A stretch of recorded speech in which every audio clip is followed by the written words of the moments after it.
Bem-vindos ao Observatório da Imprensa.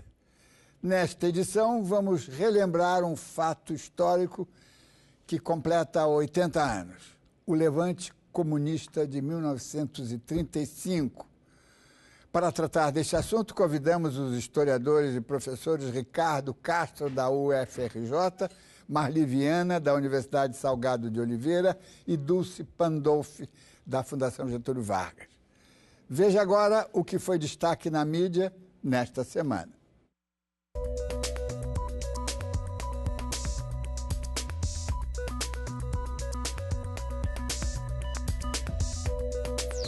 Boni, José Bonifácio Sobrinho, o Senhor TV, entre tantas formidáveis invenções, encontrou uma fórmula mágica para criticar a Globo sem magoar seus acionistas nem provocar violentas retaliações. No seu último livro, o primeiro de ficção, Unidos do Outro Mundo, Boni apresenta nova e revolucionária disciplina acadêmica, a crítica do além, ou como manter os amigos vivos ouvindo os mortos. Coisa de gênio. Um ameno bate-papo com o falecido e lendário jornalista Armando Nogueira gera uma crítica à perniciosa informalidade do Jornal Nacional. Uma conversa com Walter Clark, outro pranteado desaparecido, e sai uma pancada na nova estratégia das telenovelas globais e por aí vai. Numa sociedade onde pode-se tudo, menos encarar a verdade, Boni introduziu um simplíssimo ovo de Colombo capaz de revolucionar não apenas a Rede Globo, mas o universo que ela tão bem representa. Abrir aspas para os falecidos, recuperar a memória dos que se foram, ensinando aos sobreviventes como mudar o curso da história. Além de produzir um best-seller, Boni oferece de graça e com muita ironia um elixir contra a arrogância e a prepotência. Segundo o blogueiro morto a tiros no Maranhão, com a diferença de 8 dias, ambos sem papas na língua e ambos por motoqueiros, matadores profissionais. O primeiro, Ítalo Diniz, no extremo norte do estado. O segundo, Roberto Lano, no interior, em Buriticupu. Como acontece nos 4 cantos do país, o Maranhão é um deserto em matéria de mídia local. Jornais das capitais pertencem a poderosos interesses políticos e o espaço que sobra no interior é controlado pela bandidagem que ou trabalha por conta própria ou a serviço da corrupção. Nos grotões do país, jornalismo autônomo é uma fantasia que invariavelmente termina em sangue. Você já pode participar do debate com o seu comentário através das nossas redes sociais no site do Observatório da Imprensa. O nome é horrível, intentona, parece palavrão, significa temeridade, insensatez. Alguns historiadores preferem designar o episódio simplesmente como Levante Comunista. Mais recentemente apareceu uma opção mais palatável, talvez menos verdadeira, Levante Antifascista. Qualquer que seja a etiqueta com a qual o doravante será conhecido, foi uma quartelada que nada teve de incruenta e fez jorrar muito sangue. Tirou a vida de muitos idealistas, sendo a figura mais famosa Olga Benário Prestes. Outros foram cruelmente torturados e ficaram mentalmente inutilizados. O pior é que o desastrado e o desastroso levante ocorrido há 80 anos, a pretexto de acabar com os latifúndios e promover a distribuição de terras, desviou-se das suas motivações sociais, ficou restrito ao ambiente castrense, gerando um paradigma de confronto armado e golpe militar, só encerrado em 1985. Suas herdeiras diretas, as ditaduras do Estado Novo em 37 e a de 64, somadas, perfazem 29 anos, acostumando algumas gerações de brasileiros a resignar-se aos desmandos dos regimes autoritários e desacostumar-se do Estado democrático de direito. O levante comunista de 35 desdobrou-se em 3 frentes: Natal, Recife e Rio de Janeiro, entre 23 e 27 de novembro. Alargou o racha entre os social-democratas e os revolucionários, entre stalinistas e trotskistas, e acabou reforçando decisivamente a infiltração do fascismo integralista nas Forças Armadas e órgãos de segurança. Mas, a partir daí, quase que exclusivamente a serviço de uma direita xenófoba e clerical. Intentona é, sim, um nome feio. Também os seus efeitos. Em 1935, integrantes da Aliança Nacional Libertadora iniciaram uma revolta contra o governo Getúlio Vargas. O grupo era apoiado pelo Partido Comunista Brasileiro, que reunia militares, operários e intelectuais de esquerda. O episódio ficou conhecido como a Intentona Comunista, também chamada de Revolta Vermelha ou de Levante Comunista. A ideia era fazer uma revolução baseada principalmente na reforma agrária e na nacionalização das empresas estrangeiras. Não é unânime entre os comunistas, os socialistas, os trotskistas no Brasil, que não são favoráveis a esse movimento armado, né? Porque eles pretendem fazer um movimento armado para botar o povo, né? Que o povo tenha uma posição de decisão, etc, etc. Não é os grupos de esquerda no Brasil, nessa ocasião, também são muitos contrários a esse movimento. A ação foi planejada nos quartéis e os militares simpatizantes ao movimento iniciaram a rebelião em Natal, no Rio Grande do Norte. O grupo avançou para o Recife e Rio de Janeiro, mas a repressão das tropas leais a Getúlio Vargas foi rápida e eficiente. A Intentona falhou e o episódio acabou ajudando na implantação do governo ditatorial do Estado Novo.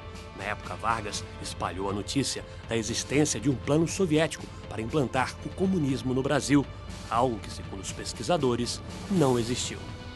Existem as atas taquigráficas na Conferência dos Partidos Comunistas Latino-Americanos, que se realizou em Moscou em outubro de 1934. Isso está aqui no Brasil, essa documentação. Então, é uma documentação muito interessante, porque nega totalmente essa tese que a direita sempre difundiu bastante, né, aqui no Brasil, de que teriam sido ordens de Moscou os levantes de 1935. Quer dizer, ali a gente vê que não é nada disso. Agora, o então secretário-geral do PCB, o tal Miranda. Né, o codinome dele era Miranda, ele ficou mais conhecido como Miranda, embora fosse Bonfim, o nome verdadeiro.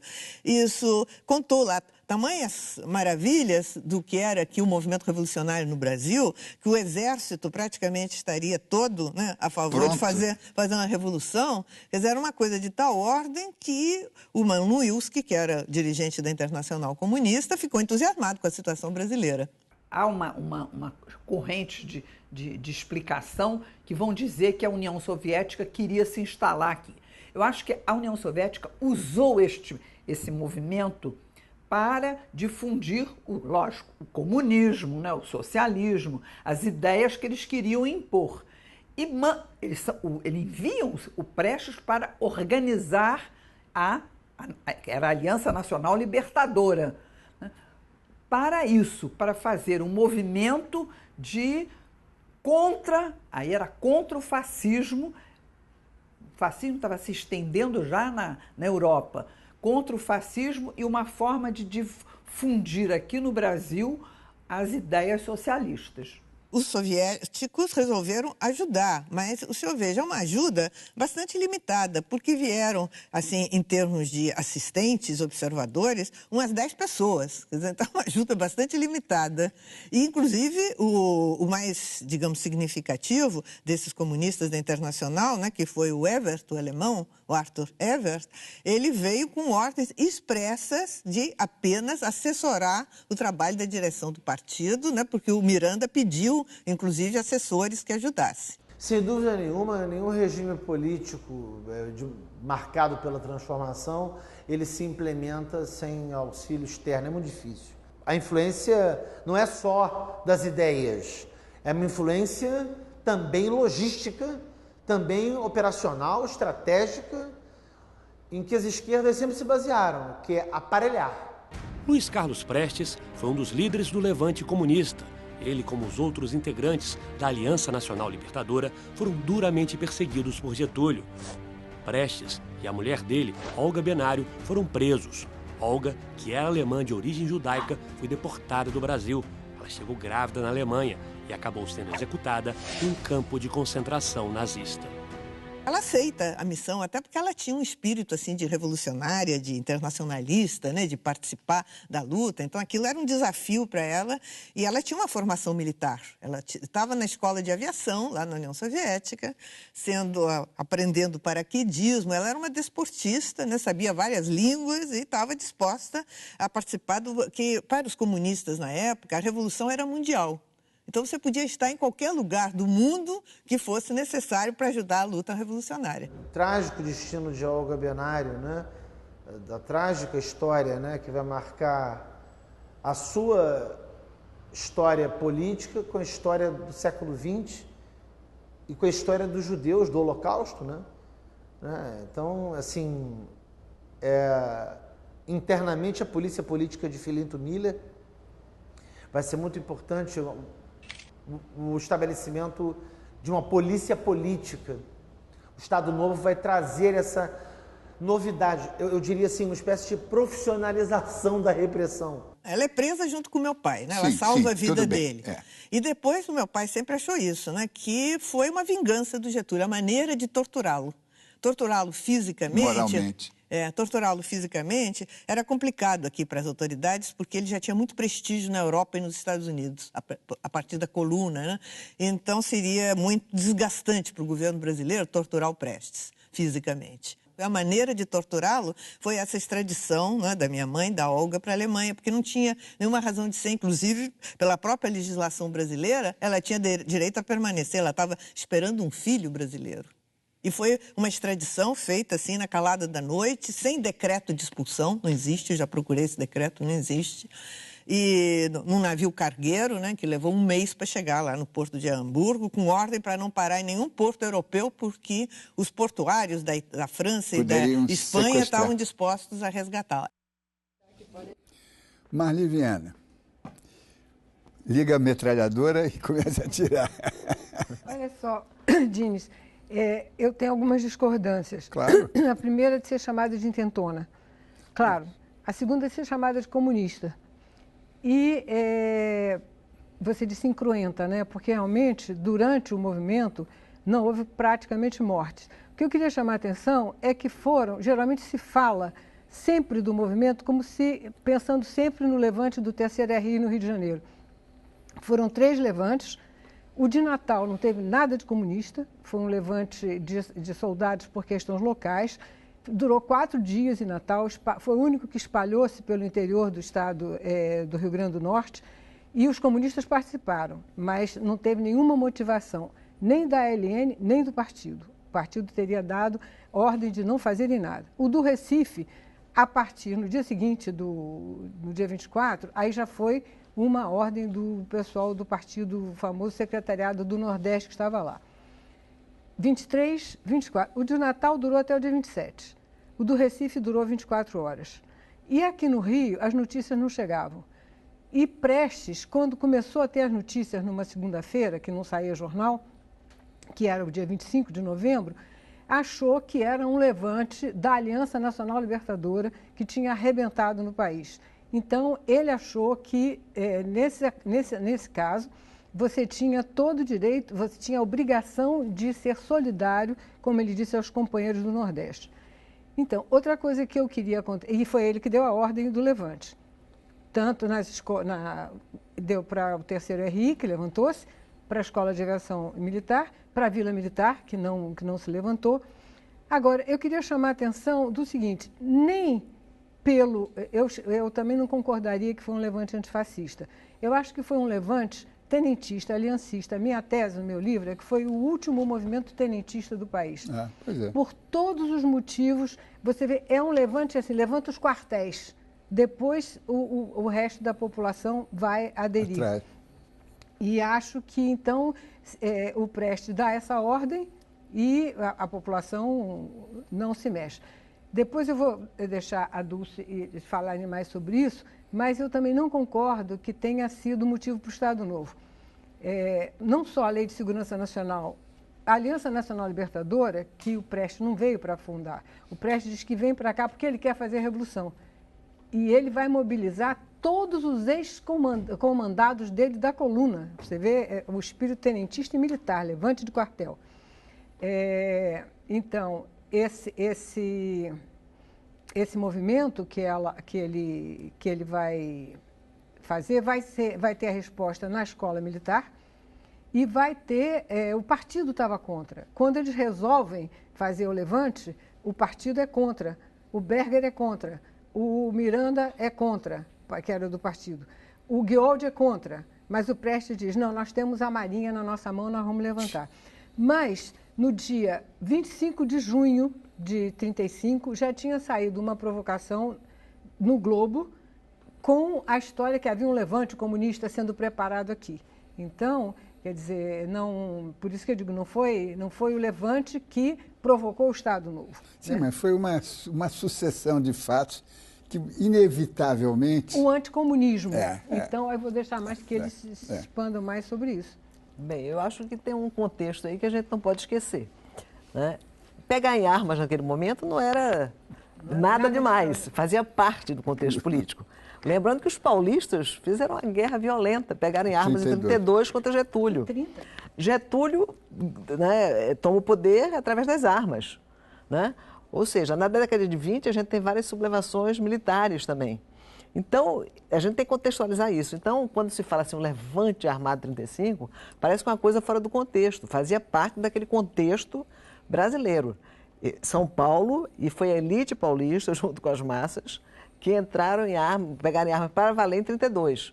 Né? Então, esse é um ponto que eu gostaria de destacar.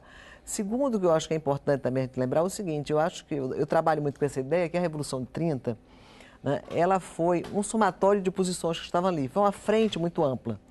E de 30 a 37, o que a gente vai ter nesse país é um embate, disputas de várias posições, de vários projetos de país.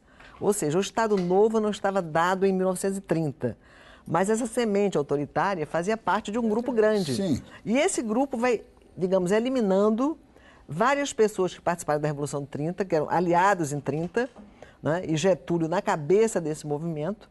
Tanto que é impressionante, as pessoas que deram o golpe não são as mesmas que fizeram a Revolução de 30.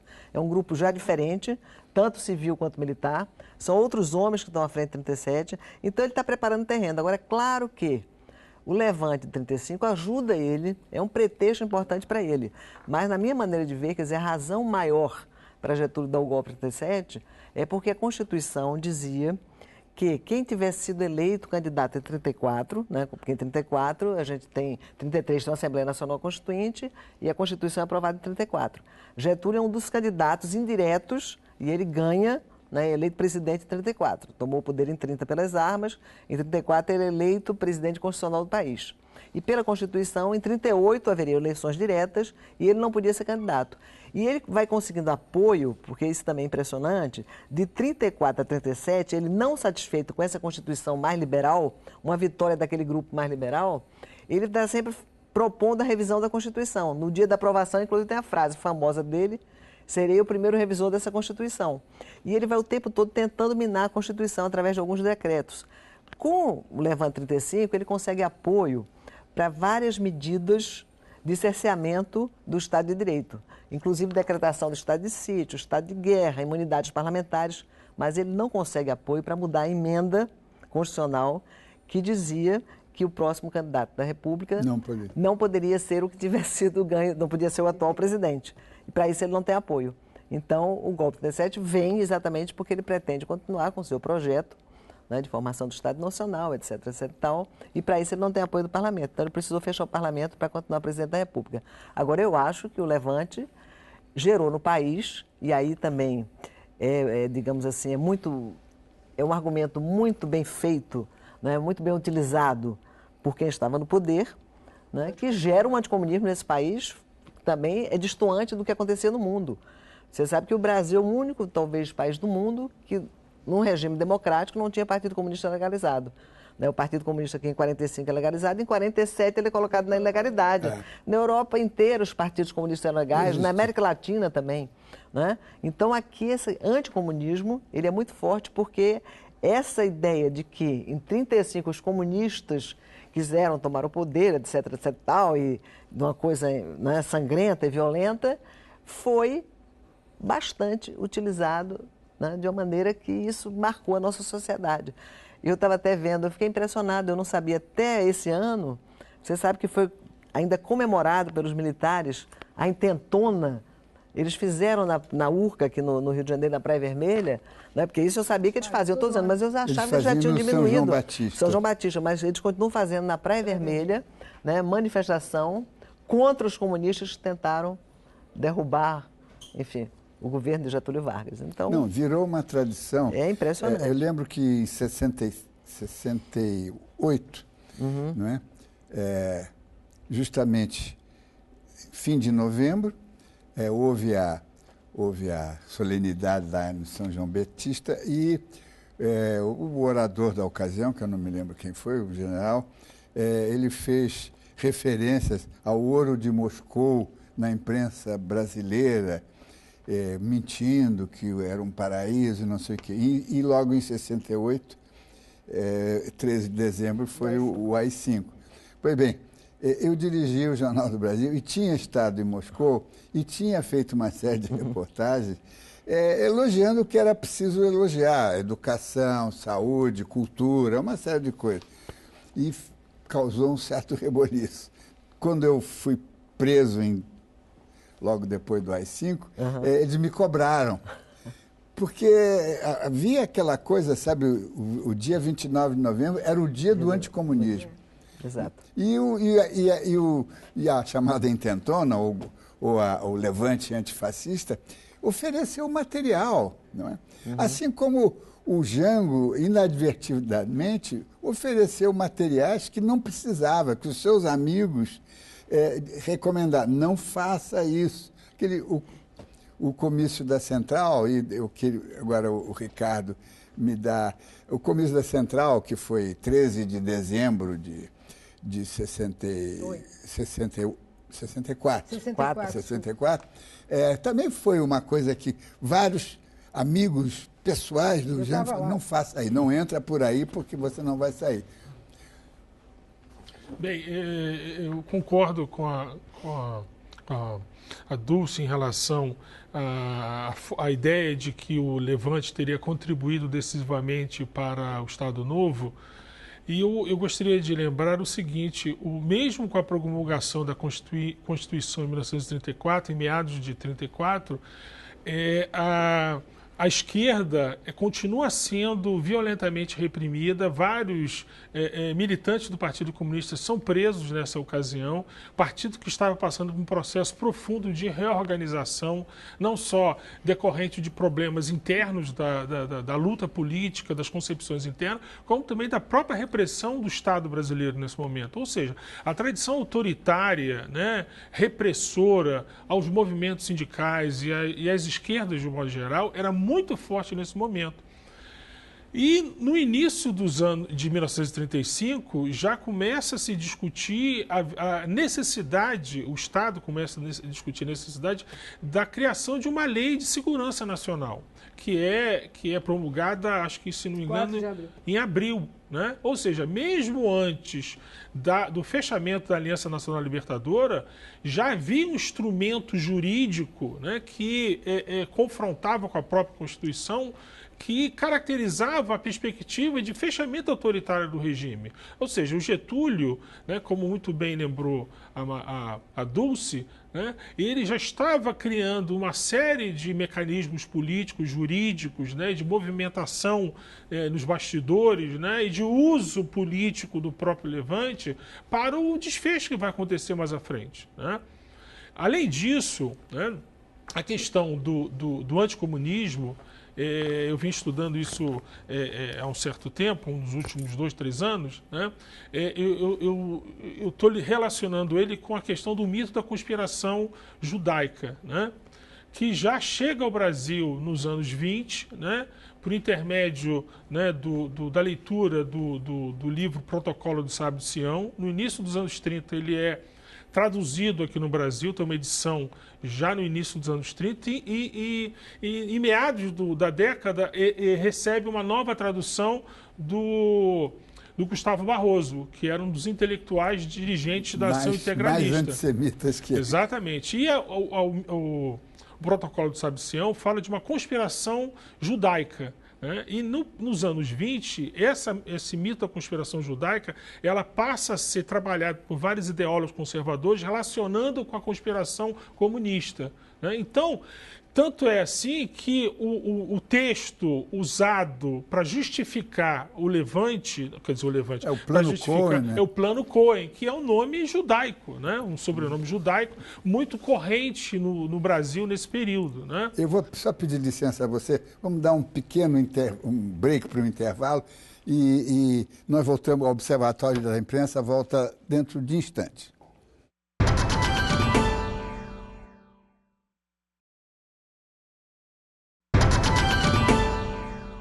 Volta com a edição do Observatório da Imprensa, que analisa o levante armado de 35, sufocado pelo governo Getúlio Vargas. O historiador Daniel Arão Reis dá mais alguns detalhes. Prestes estava convencido de que as condições estavam maduras para a insurreição revolucionária no Rio, e se ela fosse vitoriosa, aquilo teria um impacto de irradiação muito grande pelo Brasil todo, né? E finalmente fortaleceria também as posições das insurreições em curso no Recife e em Natal. Né? Ora, o processo desencadeado aqui no Rio de Janeiro não teve o sucesso esperado, né? Apenas o quartel do 3º Regimento de Infantaria, na Praia Vermelha, se levantou. Né? Outros aspectos da insurreição que estavam previstos falharam, né? Tanto em unidades militares como também grupos operários, que o secretário-geral do Partido Comunista dizia que estavam preparados para entrar em ação. Em Natal, o movimento revolucionário acabou sendo também sufocado pela mobilização, principalmente dos latifundiários armados e suas milícias, né? Ajudados pelas tropas de Recife, que logo que sufocaram o movimento do Recife, partiram também para Natal. Então, o movimento de Natal foi sufocado, do Recife não conseguiu sucesso, e o do Rio de Janeiro, finalmente, seria também muito facilmente vencido. Né? Quer dizer, evidenciou-se, então, toda aquela superestimação, né, dos comunistas, né? Aquele entusiasmo deles pelas condições, né? Evidenciou-se que era um entusiasmo destituído de conteúdo. Ricardo, vamos... Não quero interromper você, mas queria dar mais algumas estou interrompendo alguns elementos. Não sei se leram já o livro da Anita Leocádia, a professora Anita Leocádia, onde ela conta coisas de como o tal Manuilski, né, cujo primeiro nome eu não lembro, ele ficou encantado com a correlação de forças aqui no Brasil, que estava foi citado o cangaço como um elemento para provar de que até as massas ignaras estavam prontas para fazer uma revolução. Quer dizer, foi um ato desastrado, mal informado, não é? Mesmo o fato de dizer que a Marinha está pronta, a Marinha foi a arma mais reacionária que o país teve, não é? Então, eu acho que foi uma decisão. Eu não estou defendendo nenhuma posição, não sou historiador, mas sou quase contemporâneo e algumas coisas bateram muito na minha casa, então eu me lembro bem, mas há uma relação. Os historiadores juntam os fatos que estão submersos. Nós, comuns mortais, pegamos os fatos que estão evidentes. Evidentemente que para vocês tudo é uma continuidade, assim é a história, né? Para nós, que observamos o que está acima do nível do mar, as coisas se ligam, não é? Eu não consigo não relacionar o levante antifascista com a decretação do Estado Novo, não é? Agora, voltando a você. Não, eu acho que quando a gente falou aqui sobre a relação entre o Estado Novo, a decretação do Estado Novo, da ditadura, né, do Estado Novo e o Levante, a gente não quer dizer que não existe uma relação. Relação existe, né? Só que ela não é da forma como o discurso ideológico sobre esse evento, né, culpando os comunistas de todas as catástrofes posteriores, né, ele é frágil nesse sentido. Claro. Porque na política, todos os movimentos da política são usados pelos agentes que dela participam, né? Agora, se aquele evento específico ele vai ter uma força tão central na compreensão do processo posterior, que é um exagero, né? Quer dizer, a tradição política nesse momento no Brasil era da ação armada, do uso sistemático da força para fazer valer determinados interesses. Os comunistas eles estão inseridos nessa tradição. Você não pode retirá-los dessa tradição política, dessa grande confusão política que são os anos 20 e 30 no Brasil, né? Então, como muito bem mostrou a Marli e a Dulce, né, há uma certa constância nos anos 20 e 30 do tenentismo, 22, 24, tem a coluna, né, tem a tomada de São Paulo ainda nos anos 20, ela é bombardeada pelas forças legalistas. 24, né? E depois eles saem da cidade, começam a coluna Prestes, que depois se junta com a coluna do Sul. Quer dizer, a própria concepção dos jovens militares da primeira metade do século XX era do soldado cidadão, né? Os militares terem uma missão, né, de salvar o Brasil. E Prestes e os outros tenentes, né, que radicalizaram, se aproximaram do comunista, eles fazem parte dessa tradição, né? Ou seja, porque eles implementaram uma ação armada que tinha um verniz, né, comunistas, eles são demonizados na história política posterior. Vários outros foram transformados em heróis, né? Se nós formos no Forte de Copacabana, na entrada do Forte de Copacabana, tem uma estátua com os heróis de Copacabana. Os caídos, né? Aqueles que pegarem armas contra o presidente constitucional do Brasil, né? Mas se transformaram em heróis, né? Então, isso tudo tem que ser lembrado. Sim, né? Claro. Reforçando a minha ideia, que foi um levante tenentista, foi o último levante tenentista, Prestes, quando veio de Moscou, isso eu tenho várias entrevistas com ele mesmo se declarou, naquela época era um tenente. Ele não veio, isso aí é uma questão que eu não concordo muito. O Prestes veio porque o Miranda falou isso e aquilo, né? O Prestes veio porque ele estava disposto a fazer a revolução no Brasil, achando que o partido tinha grande influência aqui. E outra coisa, Luiz Carlos Prestes não tinha a menor tradição de vida partidária. Ele nunca tinha sido membro do partido. E quando ele volta como membro do partido, ele não tem ligação com o partido. Ele tem ligação com o primeiro secretário, que é o Antônio Maciel Bonfim. Exatamente. Então, o que ele quer ele é aclamado como presidente de honra da Aliança Nacional Libertadora, que é feita pelos tenentes, proposta pelo Carlos Lacerda. A aliança, dos 20 e tantos formadores da aliança, 17 eram tenentes, ex-tenentes, que participaram de 30 e tinham se achado traídos por Getúlio. Convocam Prestes, Prestes aceita, e quando Prestes chega ao Brasil, e ele diz, eu fui para fazer a Revolução, eu ficava no Rio para armar a Revolução, e o Cilo Meirelles ia fazer a Revolução no Nordeste.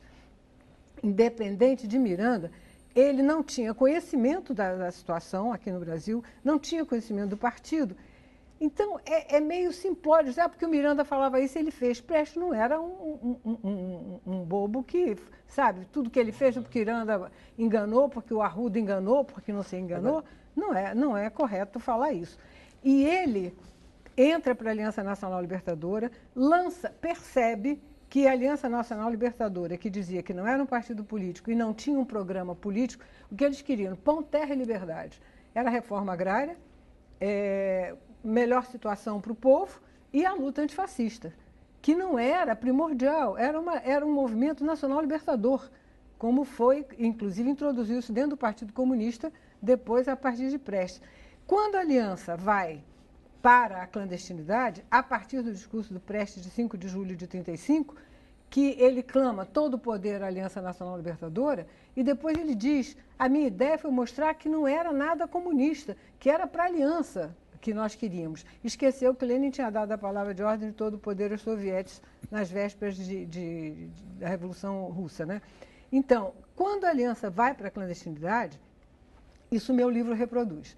Ele começa uma correspondência intensíssima com todos os tenentes. Ele diz, cada membro da coluna deve ir para o interior e formar um núcleo guerrilheiro para lutar no interior. Ele se dirige a todos os tenentes. Ele escreve quem era, ao contrário do que está no livro de Anitta, o presidente da Aliança Nacional Libertadora em São Paulo era o Caio Prado Júnior. O Miguel Costa não chega nem a entrar oficialmente para a Aliança Nacional Libertadora. Ele ia entrar quando a aliança foi fechada, estava marcada a entrada dele. Tem uma correspondência do Prestes com o Miguel Costa, que não concordava com o discurso do Prestes. Isso tudo está documentado. E Prestes diz ao Miguel Costa, entre para a aliança, porque quando nós formos vitoriosos, não pode ser o Caio Prado o chefe lá, tem que ser um militar, tem que ser você que tem essa. E ele começa a chamar todos. Ele escreve, foi um dos pontos em que o Getúlio descobriu o Levante, ele escreve um bilhete, que eu também reproduzo no meu livro, ao Estilac Leal, dizendo, em breve estaremos nos encontrando no front de batalha. O Estilac telefonou imediatamente para o Filinto Miller. Quer dizer, ele diz... ele diz textualmente, precisamos reviver a coluna. Então, quer dizer, esse espírito tenentista, que depois eu entrevistei todas as pessoas vivas, que estavam vivas em 88, do 3º RI e da Escola de Aviação Militar. Todos nós éramos tenentes, nós queríamos aquele espírito que vocês lembraram tão bem, que não era nenhuma coisa extraordinária. O Tomás Pompeu Oscioli Bosch, que tem um depoimento no CPDOC, ele diz que ele foi convidar o Geisel para participar da Aliança Nacional Libertadora. E que o Geisel disse a ele, eu estou de acordo com a aliança, mas não posso me ligar, porque se vocês forem a um levante armado e forem vitoriosos, os americanos vão entrar nesse país, dividir o país ao meio, e eu, como patriota, não posso aceitar isso. Quer dizer, foi um movimento militar tenentista, com a participação de Prestes, só para dar um exemplo, no 3º RI havia 2 oficiais comunistas, que eram o Agildo Barata e o Leivas Otero. Os outros todos eram aliancistas. Na Escola de Aviação Militar havia mais comunistas, uns 5 ou 6, mas a grande maioria era aliancista. Então, a provocação já começa com o levante comunista, sabe? Que matou muita gente dormindo. Isso o Jarbas Passarinho, nada menos do que o Jarbas Passarinho, foi ao Congresso, em nome da família daqueles que foram ditos mortos traiçoeiramente dormindo, dizer, não, pelo amor de Deus, num dia de rigorosa prontidão, um oficial que está dormindo, né? Então, quer dizer, essa exploração anticomunista, tudo isso eu estou de acordo. Mas em relação ao levante, eu acho que foi um levante aliancista. Vamos fazer só mais um intervalozinho e o Observatório da Imprensa volta já já.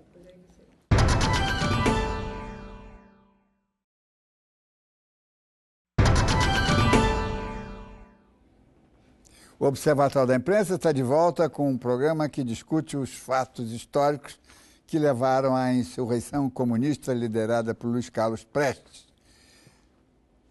Eu queria apenas ponderar 2 coisas. Primeiro, realmente, que Prestes, eu concordo inteiramente com você, eu acho que Prestes é um militar por excelência, né? Ele é um tenente por excelência. Aliás, tem uma entrevista dele até no CPDOC, que ele fala de uma maneira muito mais forte aos 80 anos de idade do tenentismo do que da fase dele no partido. Quer dizer, porque na idade mais velha, a sua memória, né, você vai lembrar as coisas mais marcantes e é impressionante como ele fala da coluna assim como uma coisa belíssima. A sua grande e obra. o partido, exatamente, a sua grande obra.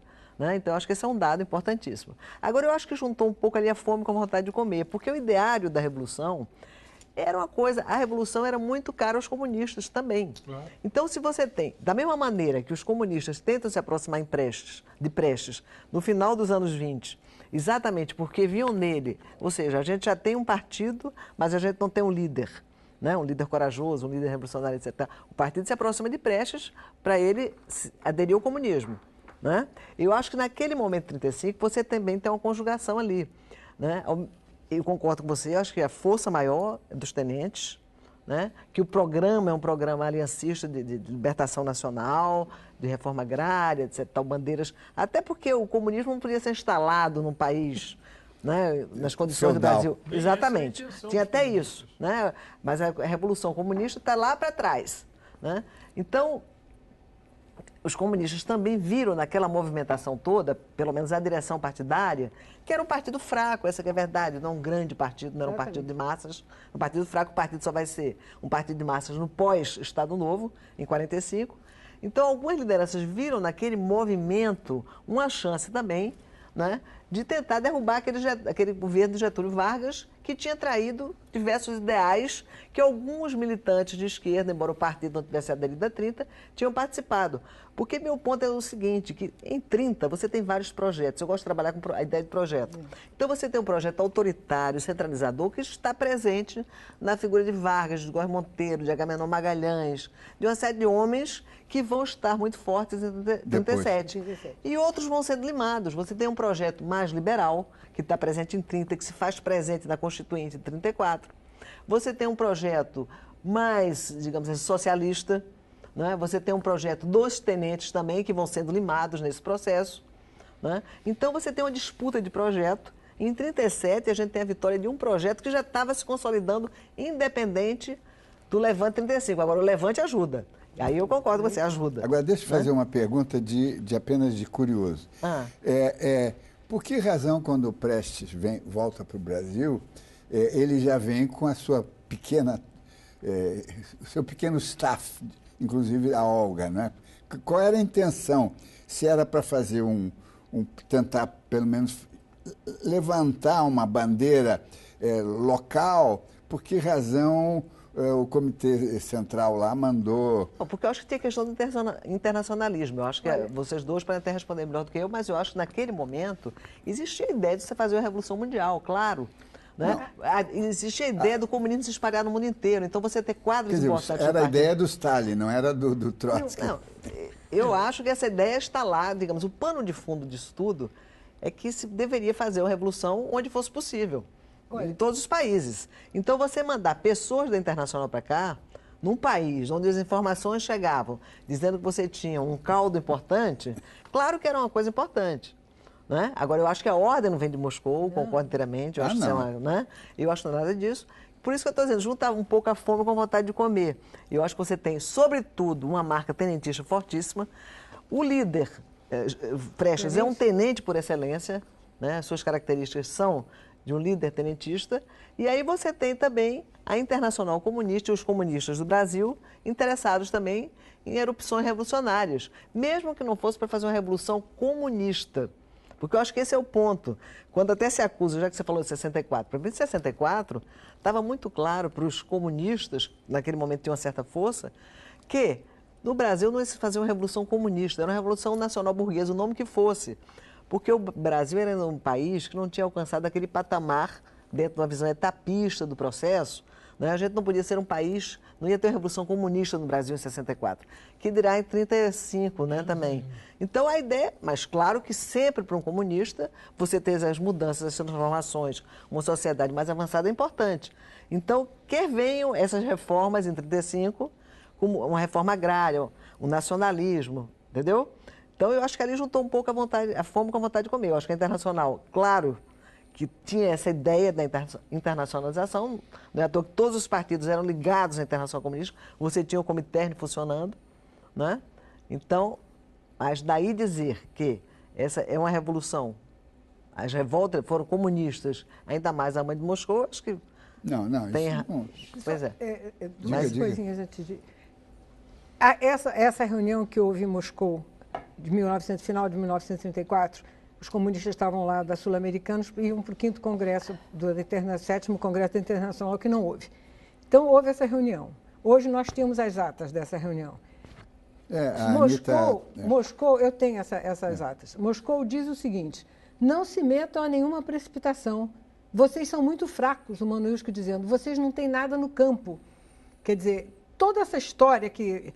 E eles lavaram um pouco as mãos. A tomada... E depois, a América Latina não tinha nenhuma importância para eles. Tinha importância os Estados Unidos, fica claro. Feita a Revolução nos Estados Unidos, o resto da América Latina vai. Mas, como disse a Dulce, se vocês conseguirem fazer uma revolução aí, tudo bem. Eu chamei no meu livro de uma expectativa conivente. Vamos ficar esperando para ver o que vai acontecer. Agora, essa questão da vinda, olha só, vieram 4 casais e um especialista em radiocomunicação. 4 casais, ninguém vai fazer revolução assim. Disse o Prestes, que eu perguntei a ele várias vezes, porque ele dizia assim, o Berger veio para ser assessor do partido e tal, mas depois ele disse, o Berger, o Birô Sul-Americano da Internacional Comunista, que existia desde 1925, tinha sede em Buenos Aires. Essa é a explicação do Prestes. Tinha sede em Buenos Aires. Dado ao que disse o Bonfim da situação excelente no Brasil, então vamos transferir o Birô, tanto que a pessoa mais importante que veio era o Rodolfo Guioldi, né? Que da Argentina. Argentino, e que, entre parênteses, foi quem entregou Prestes e a Olga, né? Então, essa explicação do Prestes, porque que não vieram, e não vieram sozinhos, não vieram com as mulheres, 4 casais para fazer uma revolução. Agora, eu só acho, e nós temos que pensar nas pessoas que não são acadêmicas, que não conhecem toda essa rede de informações, mas que conhecem, sim, 30, 35, 64, e isso a gente não pode deixar de desconectar, porque isso faz parte de um quadro. Não usando a linguagem de acusação, o golpe... Não, houve um processo natural. Não é? Tanto que muitos personagens de 35 estão em 64, o próprio Prestes deu uma entrevista infelicíssima em janeiro de 64, lançando o Jango como candidato. Como candidato de uma infantilidade tremenda, não é? Então, eu acho que tudo isso, o que eu acho importante, a gente tem que pensar naquele que está procurando entender a história. Vocês estão com a mão na história, a mão na massa, né? Primeiro, dar uma continuidade, e que continua hoje, quer dizer, essa coisa do integralismo está aqui hoje. Está aqui hoje. O anticomunismo está aqui hoje. Também. Forte ainda, mesmo né? o Partido Comunista forte como era. Sim, mesmo sem existir um Partido Comunista. Mesmo o comunismo sendo fraco, você tem um anticomunismo forte ainda, né? A continuidade que eu vejo para 64 não passa por 35, não. Passa por antes, os que não tinham, não foram a favor da Revolução de 30, passa pela direção do movimento de 32, Euclides de Figueiredo, e passa pelo movimento integralista, que é que eu estou estudando hoje, o chamado golpe integralista de maio de 38, são os oficiais de 32. Eu acho que foi também muito mais militar do que integralista. Eles usaram os integralistas, mas isso já é outra conversa. Eu acho que são esses que dão continuidade em 64 e são esses que estão aí até agora. O Severo Fournier, que foi o tenente lá, ele era anti-integralista furiosamente. Ele tem um livro chamado chamando os integrantes de traidores, etc. Dino, eu queria falar uma coisa sobre a questão da Internacional Comunista e a Revolução. Aliás, o único homem está tão fragilizado. Mas, bem, em relação à Internacional Comunista, a gente deve lembrar também o seguinte: nesse momento, a Internacional Comunista ela tinha uma relação muito mais íntima com os interesses da União Soviética, né? Claro. Os interesses da construção do socialismo num só país, que era talvez a principal palavra de ordem dos partidos comunistas em todo o mundo, a defesa incondicional da União Soviética. Então, a União Soviética, nesse momento, não está preocupada em exportar a revolução. Essa perspectiva já havia sido derrotada nos anos 20, que era a perspectiva do Trotsky, a revolução permanente, né?